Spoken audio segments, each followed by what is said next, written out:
Star. আচ্ছা, 517।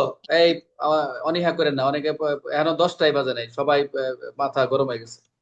517, 517 মুক্তিপ্রাপ্ত হিসেবে নোটিশ গণ্য পিআর স্লিপ প্রতি মাসের প্রথম দ্বিতীয় শনিবার, মনোযোগ দেন। Very very important. আমি যেটা বেরিয়ে বলি বেরিয়ে পড়বেন, কারণ হচ্ছে আপনার হয়তো পিআরবি পড়েন না, অভ্যস্ত নাই। আপনার পিআরবি মূল, পুলিশ ডিপার্টমেন্টের পুলিশের হচ্ছে মূলই হচ্ছে আপনার ফাউন্ডেশন পিআরবি।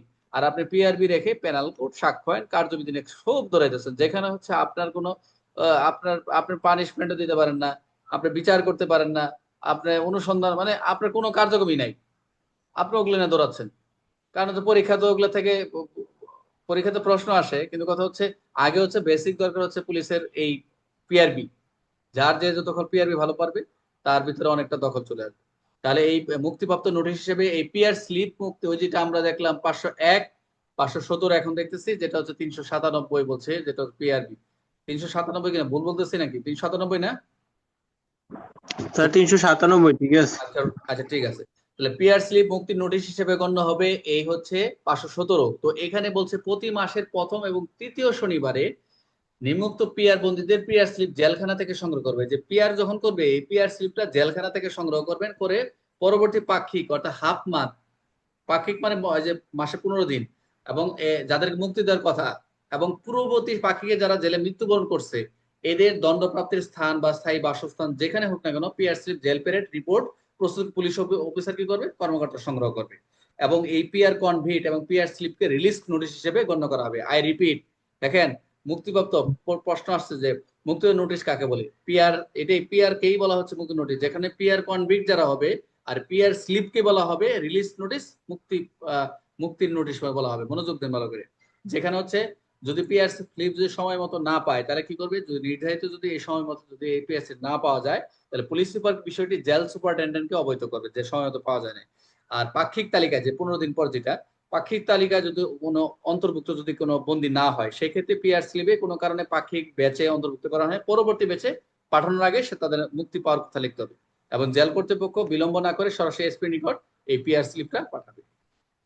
এটা হচ্ছে এইটুকুই করে। তবে এই বিধি যদি মানা না হয়, যেটা আমরা দেখলাম যে এসপি অবিলম্বে জেল সুপারিনটেন্ডেন্ট যদি এই সিস্টেম যদি ফলো না করে, তাহলে এসপি জেল সুপারিনটেন্ডেন্টকে লিখবে, রিপোর্ট করবে।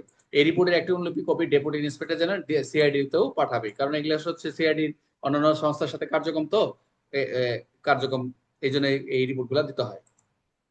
অন্য জেলার যদি পিআর স্লিপ, অন্য জেলার বন্দি যদি পিআর স্লিপ ওই সংশ্লিষ্ট জেলার তথ্যকে পাঠাতে হবে।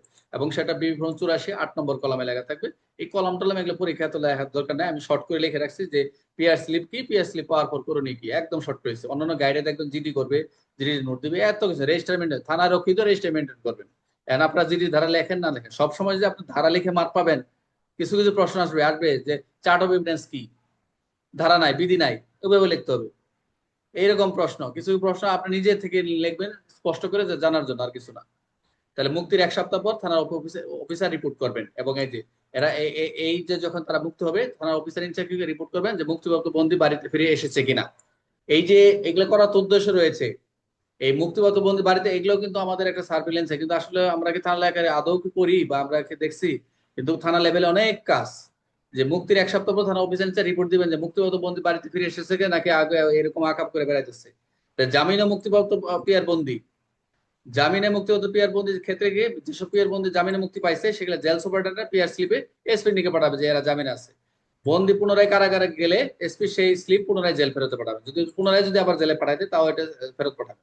তাহলে পিআর স্লিপ সংরক্ষণ কোথায় করবে, শেষ পর্যন্ত পিআর স্লিপ তাদের সংশ্লিষ্ট ফয়েল এলাকার ওই যে এরকম একত্র করে পিআর সংযুক্ত পেস্ট করতে হবে। এবং পিআর স্লিপ আইডেন্টিফাইং অর্ডার নামে এবং court officer court conviction register, এখানে যে কোর্ট অফিসার যে কোর্ট কনভিকশন যে রেজিস্টার রয়েছে পিআর স্লিপ মেনটেন করার ক্ষেত্রে, তারা এটা মেনটেন করবে। তাহলে গুরুত্বপূর্ণ বিষয় কি দেখলাম, পিআর বিধি হচ্ছে পিআর স্লিপ 517, যেটা হচ্ছে সংগ্রহ দিন প্রতি মাসের প্রথম এবং তৃতীয় শনিবার। এটা সংগ্রহ, পিআর স্লিপটা কখন সংগ্রহ করবে, সংগ্রহ দিন প্রতি মাসের প্রথম এবং তৃতীয় শনিবার। পিআর স্লিপ মর্যাদা রিলিজ নোটিশ, যেটা আমরা যেটা হিসেবে দেখলাম। তাহলে প্রেরণার তারিখ যেটা 84 কলামে এবং 4 নম্বর কলামে আমরা যেটা দেখলাম, মুক্তির পর রিপোর্ট সপ্তাহে প্রথম ওসি কে প্রদান করবে, এবং সেটা সংরক্ষণ করবে পিআর স্লিপ এবং বুক এবং ফয়েল আকারে সেটা একসাথে রাখবে। এই ছিল মোটামুটি পিআর স্লিপ। এটা আমি প্রশ্নটা আলোচনা করবো, সবাই একটু থাকেন। সর্বশেষ মনে হয় আমাদের 525, মনোযোগ দেন সবাই, এটা এটা আলাদাভাবে দিতে হবে, একটু কষ্ট করে